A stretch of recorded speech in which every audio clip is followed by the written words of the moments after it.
देखिए वही lesson third जो क्लास 10th का है, धातु और अधातु। तो इसमें अब हम लोग वहाँ पहुँचेंगे कि जो सक्रियता श्रेणी है कि कोई भी जो धातु होती है किसी धातु के यौगिक से अभिक्रिया करके उसको हटाएगी कि नहीं हटाएगी, उसके लिए सक्रियता सारणी हमको ध्यान रखना पड़ेगा। जैसा कि आपको इधर दिख रहा होगा सक्रियता श्रेणी, और आप याद भी किए होंगे potassium, sodium, calcium, magnesium, aluminium, zinc, इस तरह से है। और इसके लिए आप एक टेक्निक भी याद होंगे, कैटरीना कारमांगे, इस तरह से एक सेंटेंस आपको बताए थे। तो उस तरह से आप इसके सीरियल क्रम को याद रखिएगा। जब सीरियल क्रम को याद रखेंगे तो ये सक्रियता श्रेणी है। और सक्रियता श्रेणी में देखिए आपको हाइड्रोजन दिख रहा होगा। तो हाइड्रोजन से ऊपर की जो धातुएं होती हैं ये अम्ल से अभिक्रिया करके हाइड्रोजन निकालती हैं, और बाकी हाइड्रोजन के नीचे वाली जो है वो नहीं निकालती। अब प्रश्न है कि यहाँ का प्रश्न कैसे होता है।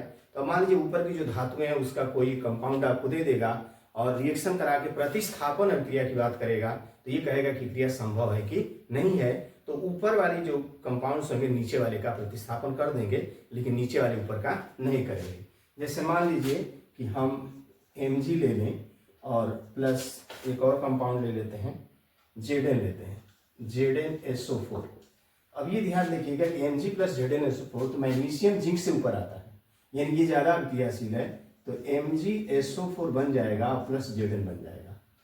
तो ये क्या करेगा, Zn को इसमें से प्रतिस्थापित कर देगा। लेकिन अगर मान लीजिए आपको Zn दिया है और प्लस MgSO4 दिया है, तो यहाँ पे ZnSO4 और प्लस Mg जनरली लोग बना देते हैं, लेकिन ये अभिक्रिया संभव नहीं है, क्योंकि जो जिंक है वो मैग्नीशियम से कहाँ है, नीचे है, कम अभिक्रियाशील है, इसलिए इसको हटा नहीं सकता है। सक्रियता श्रेणी का सबसे मुख्य उपयोग जो है हमारे बोर्ड में यही पूछा जाता है कि इस तरह की अभिक्रियाएं दे देगा, कहेगा कि संभव है कि नहीं है।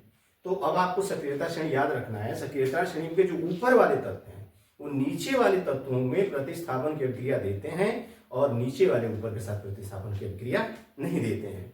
तो उसमें बीच में हाइड्रोजन है, तो हाइड्रोजन के ऊपर वाली जो धातुएं होती हैं वो अम्ल से अभिक्रिया करेंगी तो हाइड्रोजन गैस निकालेंगी, और नीचे वाली जो होगी वो हाइड्रोजन गैस नहीं निकालेगी। बहुत इंपॉर्टेंट पॉइंट होता है कि हाइड्रोजन गैस अभिक्रिया दे देता है अम्ल का, और ये पूछता है कि इसमें हाइड्रोजन गैस निकलेगा कि नहीं निकलेगा। तो सक्रियता श्रेणी आपको याद रखना बहुत जरूरी है, ठीक है, और आपको संभवतः याद भी होगा। उसके बाद धातु और अधातु की अभिक्रिया। धातु और अधातु की अभिक्रिया, जो धातुएं जो होती है धातुओं से अभिक्रिया करती हैं तो क्या बनाती हैं, इसके बारे में आपके साथ अभिक्रिया दिया होगा, तो उस अभिक्रिया को आपको याद रखना है। तो धातु और धातु की अभिक्रिया में क्या है कि यौगिक मेन बनते हैं। जैसे एग्जाम्पल हम ले रहे हैं, जैसे सोडियम है और क्लोरीन से अभिक्रिया करता है, तो ये हमारा सोडियम क्लोराइड बन जाता है, NaCl, ठीक है। अब ये क्या कहलाते हैं, हमारे आयनिक यौगिक कहलाते हैं। अब आयनिक यौगिक में हमको ये ध्यान रखना है, आप ये भी पूछ देता है कि NaCl का बनना समझाइए, तो आपको परमाणु संरचना से इसको बताना है। अब इसमें आपको परमाणु क्रमांक याद रखना पड़ेगा। जैसे सोडियम है तो इसका होता है 281, ठीक है, इसका होता है 28 और 7। ये अपना इलेक्ट्रॉन क्या करता है, इसको दे देता है। अब बाद में जो स्ट्रक्चर बन जाता है इसका हो जाता है 288, और ये क्या होता है 28, तो ये प्लस नेचर में आ जाता है और ये माइनस नेचर में। तो चूंकि आयन बन चुके हैं इसीलिए इन यौगिकों को आयनिक यौगिक कहा जाता है। तो ये आयनिक यौगिक होते हैं। और आयनिक यौगिक में देखिएगा किताब में मैग्नीशियम क्लोराइड का बनना दिखाया आपको, सोडियम क्लोराइड का। मतलब ये जो धातु होती है ये अपने इलेक्ट्रॉन को और धातु को दे देती है, और इनके अंदर बंध एक बन जाता है जिसको आयनिक बंध कहा जाता है, हमारा यौगिक फॉर्म हो जाता है। अब यहाँ पे एक और पॉइंट आपको मिलेगा जो हेडिंग वाइज आपको किताब में दिया होगा, आयनिक यौगिकों के गुणधर्म क्या होता है। तो हेडिंग वाइज दिया होगा, जैसे कठोरता। आयनिक यौगिक होते हैं बहुत कठोर होते हैं, क्योंकि इनमें जो बांड बनता है आयनिक होता है, प्लस माइनस बांड कठोर हो जाता है, इसलिए बहुत ही हार्ड होते हैं। दूसरा इसमें गलनांक और क्वथनांक, क्योंकि इनके बांड बहुत मजबूत होते हैं इसलिए बहुत हाई टेम्परेचर पे गलते हैं, और द्रव होता है तो हाई टेम्परेचर पे खौलते हैं, ठीक है। दूसरा होगा इसमें घुलनशीलता। ये जैसे ही कोई विद्युत अपघट्य डाला जाता है, चूंकि ये आयनिक नेचर में होते हैं तो विद्युत अपघट्य के डालने से तुरंत उसमें क्या होता है, घुल जाते हैं। और उसके बाद विद्युत चालकता। सिंपल सी बात है, जब आयन फॉर्म में है तो विद्युत धारा आसानी से प्रवाहित कर सकते हैं, तो आयनिक यौगिक जो होते हैं विद्युत के चालक भी होते हैं। तो इस पॉइंट को भी कभी बोर्ड ने पूछा है कि आयनिक यौगिक के गुणधर्म क्या है। आयनिक यौगिक क्या होते हैं, कठोर होते हैं, इनके क्वथनांक और गलनांक बहुत उच्च होते हैं। ये विद्युत अपघट्य जब डालेंगे, जैसे पानी में आप डालें तो घुल जाते हैं ये।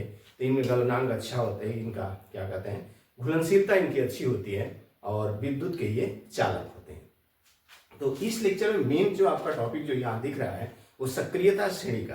तो सक्रियता श्रेणी को आप याद भी किए होंगे, उसको याद कर लीजिए। और यहाँ से प्रश्न दिमाग में आता है कि यहाँ से प्रश्न कैसे पूछेगा। तो रिएक्शन बेस होता है ये।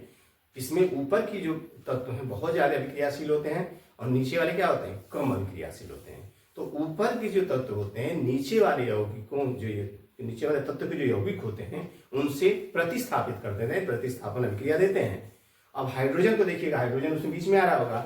हाइड्रोजन के ऊपर की धातुएं जो होती हैं अम्ल से अभिक्रिया करके हाइड्रोजन को बाहर कर देती हैं, और हाइड्रोजन के नीचे वाली धातुएं होती हैं वो अम्ल से हाइड्रोजन को बाहर नहीं कर सकती हैं। तो सक्रियता श्रेणी का यही मुख्य उपयोग है। लेकिन सक्रियता श्रेणी आपको लर्न रखना है और संभवतः आप लर्न रखे होंगे। तो इस टॉपिक से इस तरह के प्रश्न आपसे पूछे जाते हैं। यहाँ सोडियम क्लोराइड है, मैग्नीशियम क्लोराइड, कैल्शियम क्लोराइड का बनना आपसे पूछ सकता है। तो धातु अपना इलेक्ट्रॉन जो होता है और धातु को दे देता है और बांड बन जाता है, और ये यौगिक हमारे कहलाते हैं आयनिक यौगिक। और आयनिक यौगिकों की प्रॉपर्टी ध्यान रखना है आपको। बस इतना तैयार कर लेंगे तो सक्रियता श्रेणी से रिलेटेड ये भी टॉपिक आपका तैयार हो जाएगा।